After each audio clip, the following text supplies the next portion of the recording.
After going missing for 24 years, Elizabeth Fritzl appeared at the hospital with her daughter. The daughter was gravely ill and had no hospital or government-issued documentation. Then, Elizabeth revealed one of the most disturbing and horrific stories the authorities and doctors had ever heard. When you hear what she had to say, it changes how you look at the whole story. But before we get into the story, I need to warn you about the contents of this video. This is truly one of the most repulsive twists of any other story I've heard. If you are uncomfortable with themes of abuse or assault, I strongly suggest you click off this video now. Elizabeth Fritzl was born in Austria in 1966. She lived with her mother, Rosemary, her father, Josef, and her 6 siblings. During childhood, Josef would be violent towards her mother, and her siblings. For this reason, along with several others, Elizabeth prepared to become a waitress at the age of 15, shortly thereafter running from home with her friend to Vienna at the age of 17 in 1983. 20 days after running away, the police were able to find her and return her to her family. Only 1 year later, she went missing again.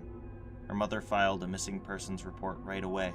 When the police showed up to their residence, Josef suggested she frequently talked about joining a cult, but aside from that, there were not many leads to go on.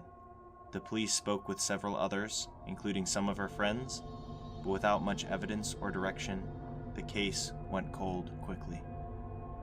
Eventually, a note showed up at the doorstep written by Elizabeth, saying that she had gotten fed up and ran away again. This time, however, she had no intention of rejoining the family. Despite having a note which seemed to be written in Elizabeth's handwriting, there were no additional leads pointing to where this girl had disappeared to. Again, the case went cold, and the family was left to wonder where Elizabeth had gone. After some time, while still haunted by what happened to Elizabeth, the family returned to a relatively normal life. Nothing new came up until August 1992. When Elizabeth was 26. The family found a baby in a cardboard box outside the Fritzl home. Along with the baby was a note from Elizabeth stating, "Dear parents, I am leaving you my little daughter, Lisa. Take good care of my little girl. I breastfed her for about 6.5 months, but now she drinks her milk from a bottle. She is a good girl, and she eats everything else from a spoon." Social workers came and deduced that despite the shock of having a baby suddenly pushed into their lives, both parents seemed to be ready to love and care for this child. This happened 2 more times with Monica in 1994 and Alexander in 1997. Other than this, Elizabeth didn't send any additional notes. Nobody could figure out where she had gone or what happened to her, but they were happy to have some of her children to remember her by. It took more than 10 years for another incident to come up in the missing persons case, but it brought a new light on everything that had happened up until this point. In 2008, Josef suddenly showed up with a girl that had no government or hospital documentation. She was in critical condition, and doctors became immediately suspicious of Josef. He refused to give any additional information on this girl, and in an attempt to save her life, they broadcast repeatedly over the media for her mother to step forward, which eventually happened. After going missing 24 years earlier, Elizabeth Fritzl appeared at the hospital with her daughter. Elizabeth seemed ill and mostly stayed quiet, only giving up as much information as necessary to save her daughter's life. After giving the necessary information, police took her to a private room. She was hesitant to say anything about what happened to her, but eventually said she would tell them everything, so long as she never had to see her father again. What she said horrified them. 24 years before, Josef Fritzl brought Elizabeth into the basement to help him with a task which he did not initially disclose to her.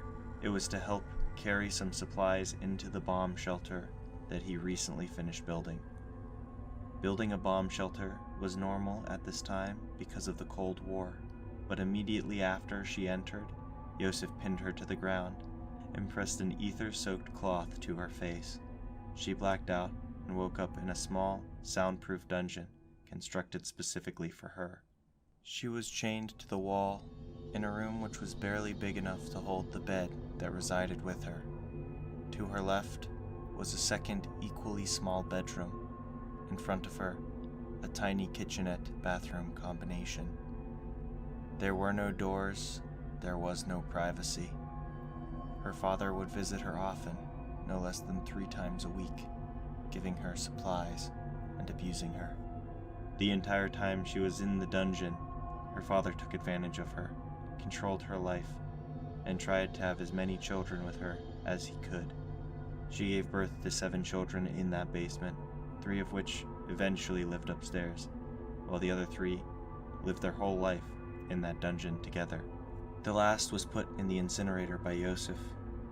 Elizabeth was forced to perform each childbirth alone and forced to write notes to her family describing various odd situations as cover-ups for Yosef.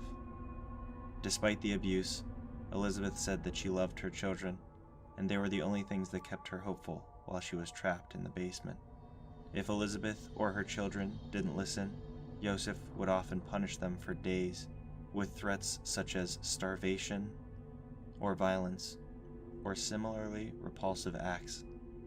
There was nearly nothing to do in the basement, and there was not even enough space for 1 person down there, let alone 4.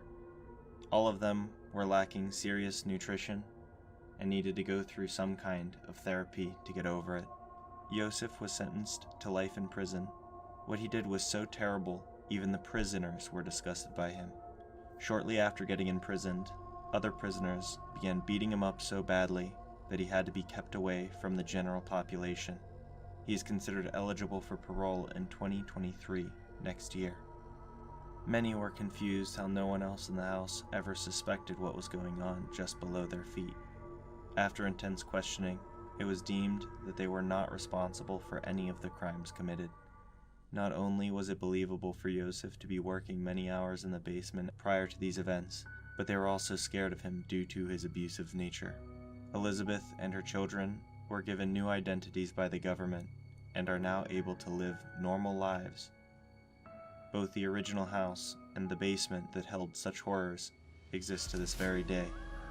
There is a film based on this story, with a link in the description if you're interested in watching. If you're interested in more unsolved mysteries or dark and disturbing stories, consider subscribing, because I tell a new one several times a week.